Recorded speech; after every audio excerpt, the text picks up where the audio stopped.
ഇപ്പോൾ പാലക്കാട് നിന്ന് വളരെ പ്രധാനപ്പെട്ട വാർത്ത കൂടി ഇതുമായി ബന്ധപ്പെട്ട് വരികയാണ്. ഷാഫി പറമ്പിൽ പാലക്കാട് നിയമസഭാ സീറ്റ് ലക്ഷ്യമിടുന്നു എന്ന വാർത്ത കൂടി ഇപ്പോൾ നമ്മുടെ മുൻപിലേക്ക് വരികയാണ്. സച്ചിൻ പാലക്കാട് നമ്മളോടൊപ്പം ചേരുകയാണ്. ലക്ഷ്യമിടുന്നു എന്ന് മാത്രമല്ല, അതുമായി ബന്ധപ്പെട്ട് പാലക്കാട് ഒരു രഹസ്യയോഗവും ഷാഫി അനുകൂലികൾ ഷാഫിയുടെ നേതൃത്വത്തിൽ ചേർന്നിരിക്കുന്നു എന്നാണ് ഇപ്പോൾ നമുക്ക് മനസ്സിലാക്കാൻ കഴിയുന്നത്. അതായത് കരുനീക്കങ്ങൾ സജീവമാണ്.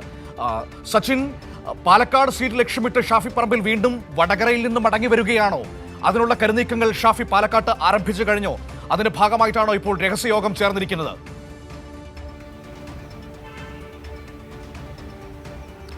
മനു, തീർച്ചയായും കഴിഞ്ഞ ദിവസമാണ് ഷാഫി പറമ്പിലിൻ്റെ നേതൃത്വത്തിൽ ഷാഫി പറമ്പിലിൻ്റെ പഴയ MLA ഓഫീസായ പാലക്കാട്ടെ ഓഫീസിൽ വെച്ച് ഇത്തരത്തിലൊരു രഹസ്യ യോഗം ചേർന്നത്. ഇതിൽ പ്രധാനമായും ഷാഫി പറമ്പിൽ ഉന്നയിച്ചത് അടുത്ത നിയമസഭാ തെരഞ്ഞെടുപ്പിൽ പാലക്കാട് നിന്ന് തന്നെ മത്സരിക്കാൻ താല്പര്യമുണ്ട് എന്ന കാര്യമാണ് ഷാഫി അനുകൂലികളോട് ഷാഫി പറമ്പിൽ പറഞ്ഞിട്ടുള്ളത്.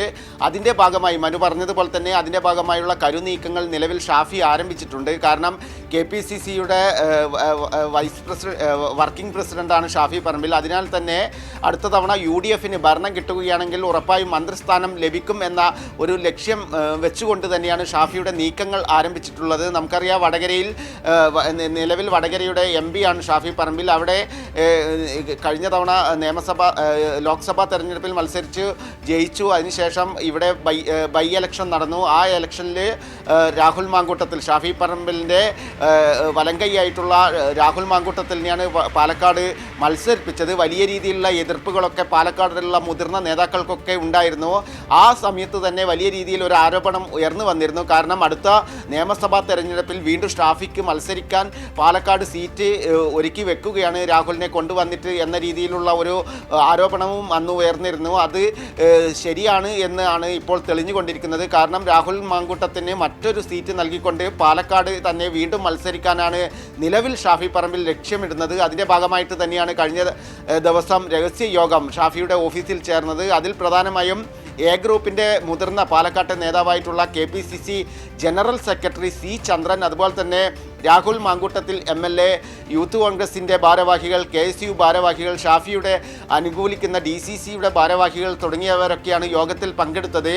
ഇതിൽ കൃത്യമായി ഷാഫി കാര്യങ്ങൾ ഈ നേതാക്കളെയൊക്കെ ധരിപ്പിച്ചു എന്ന് തന്നെയാണ് നിലവിൽ അറിയാൻ വേണ്ടി സാധിച്ചിട്ടുള്ളത്. അതിൽ വലിയ രീതിയിലുള്ള ഒരു അതൃപ്തി പാലക്കാട് ജില്ലയിലെ DCC നേതൃത്വത്തിൽ നിന്ന് തന്നെ ഉയരുന്നുണ്ട്. DCC പ്രസിഡന്റ് A തങ്കപ്പൻ അടക്കമുള്ള ആളുകൾ വലിയ രീതിയിലുള്ള അതൃപ്തിയിലാണ് എന്ന് തന്നെയാണ് അറിയാൻ വേണ്ടി സാധിക്കുന്നത്. മറ്റൊരു കാര്യം, നിലവിലെ DCC പ്രസിഡന്റായിട്ടുള്ള A തങ്കപ്പനെ മാറ്റാനുള്ള ഒരു നീക്കവും ഷാഫിയുടെ നേതൃത്വത്തിൽ ആരംഭിച്ചിട്ടുണ്ട്. അതിൽ പ്രധാനമായും ഷാഫി കേന്ദ്ര നേതൃത്വത്തിൽ സമ്മർദ്ദം ചെലുത്തിയത് KPCCയുടെ ഇപ്പോഴത്തെ ജനറൽ സെക്രട്ടറി കൂടിയായിട്ടുള്ള C ചന്ദ്രനെ DCC പ്രസിഡന്റ് ആക്കാനാണ് ഷാഫി ലക്ഷ്യമിടുന്നത്. അപ്പോൾ ഷാഫിയുടെ കാര്യങ്ങളൊക്കെ എളുപ്പമാകും എന്ന കാര്യം കൂടി ഷാഫി നോട്ടമിട്ടിട്ടുണ്ട്. കാരണം DCC പ്രസിഡന്റായി C ചന്ദ്രൻ വരികയാണെങ്കിൽ ഷാഫിയെ അനുകൂലിക്കുന്ന A ഗ്രൂപ്പിൻ്റെ ഏറ്റവും മുതിർന്ന പാലക്കാട്ടെ നേതാവ് കൂടിയാണ്. മാത്രമല്ല, ഇതിന് എതിരായി നിൽക്കുന്നത് പാലക്കാട്ടെ നിലവിലെ MP ആയിട്ടുള്ള VK ശ്രീകണ്ഠനാണ്. VK ശ്രീകണ്ഠൻ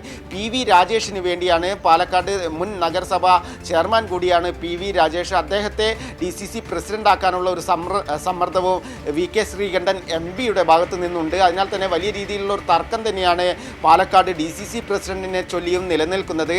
ആ സമയത്താണ് ഷാഫിയുടെ നേതൃത്വത്തിൽ ഇത്തരത്തിലൊരു നീക്കം നടത്തുന്നത്. അടുത്ത MLA ആവുക, അതിനുശേഷം UDFന് ഭരണം കിട്ടുകയാണെങ്കിൽ മന്ത്രിയാവുക തുടങ്ങിയ ലക്ഷ്യങ്ങൾ വെച്ചുകൊണ്ടാണ് ഷാഫിയുടെ നേതൃത്വത്തിൽ പാലക്കാട് നീക്കങ്ങൾ നടന്നുകൊണ്ടിരിക്കുന്നത്. മനു, ശരി, ഏതായാലും നമുക്ക് കാത്തിരുന്ന് കാണാം സച്ചിൻ. ഏതായാലും ഇനി ഒരു പഞ്ചായത്ത് തെരഞ്ഞെടുപ്പ്, നിയമസഭാ തെരഞ്ഞെടുപ്പിന് മുൻപ് വരാനുണ്ട്. ഇനി ആരെങ്കിലും MP സ്ഥാനം രാജിവെച്ച് പഞ്ചായത്തിലാട്ടം മത്സരിക്കുമോ എന്നതാണ് എൻ്റെ ഒരു ആശങ്ക. കാരണം അങ്ങനെയാണ് കാര്യങ്ങൾ പോയിക്കൊണ്ടിരിക്കുന്നത്. അവിടെ നിൽക്കുമ്പോൾ കോൺഗ്രസ് നേതാക്കൾക്ക് തോന്നും ഇവിടെയാണ് പക്ഷിയെന്ന്, ഇവിടെ നിൽക്കുമ്പോൾ തോന്നും അവിടെയാണ് പക്ഷിയെന്ന്. കഴിഞ്ഞ ലോക്സഭാ തെരഞ്ഞെടുപ്പിൽ അധികാരം കിട്ടുമെന്ന പ്രതീക്ഷയിലാണ് മത്സരിച്ച് ഇവരെല്ലാവരും മത്സരിച്ചു പോയത്. MP മാരായി, പക്ഷേ അധികാരം കിട്ടിയില്ല. ഇപ്പോൾ തോന്നുന്നത് നിയമസഭാ തെരഞ്ഞെടുപ്പിൽ ഒരു പക്ഷേ അധികാരം കിട്ടിയേക്കാം, അങ്ങനെയാണെങ്കിൽ മന്ത്രിയാകാം എന്നതാണ് ലക്ഷ്യം. പക്ഷേ പ്രിയപ്പെട്ട പ്രേക്ഷകരെ, നമ്മൾ മനസ്സിലാക്കേണ്ട ഒരു കാര്യമുണ്ട്. നിലവിലത്തെ സാഹചര്യത്തിൽ കോൺഗ്രസിന് UDFന് അധികാരം കിട്ടാൻ വിദൂരമായ സാധ്യത മാത്രമാണ് ബാക്കി നിൽക്കുന്നത് എന്നതാണ് അവരുടെ തെരഞ്ഞെടുപ്പ് തന്ത്രജ്ഞനായ സുനിൽ കനകോല് തന്നെ അവരോട് വ്യക്തമാക്കിയിരിക്കുന്നത്. ഒരു സാധ്യതയുമില്ല, LDFന് അടുത്ത ഭരണം ഉറപ്പാണ് എന്ന് തന്നെയാണ് സുനിൽ കനകോല് തന്നെ അവരോട് പറഞ്ഞിരിക്കുന്നത്. അങ്ങനെ ഒരു സാഹചര്യത്തിലും മത്സരിക്കാൻ ഇവരൊക്കെ സാധ്യത അറിയിക്കുന്നതിന് ചേതോ വികാരം എന്താണ് എന്നത് കാത്തിരുന്ന് കാണേണ്ടി വരും. ഞാൻ മനസ്സിലാക്കുന്നത് ദില്ലിയിൽ പോയിട്ട് പ്രത്യേകിച്ച് കാര്യമൊന്നുമില്ല, അവിടെ ഒന്നും ചെയ്യാൻ കഴിയുന്നില്ല.